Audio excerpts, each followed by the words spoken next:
भाग्नु पो पर्ने अवस्था आएछ है।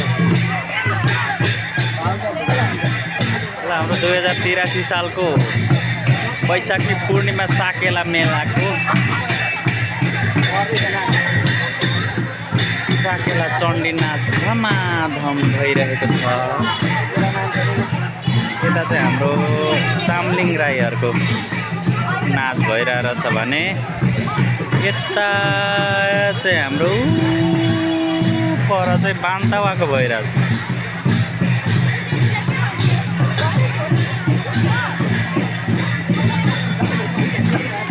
इटरी 5 जनता कलेज छेउमा भइरहेको छ अहिले धमाधम।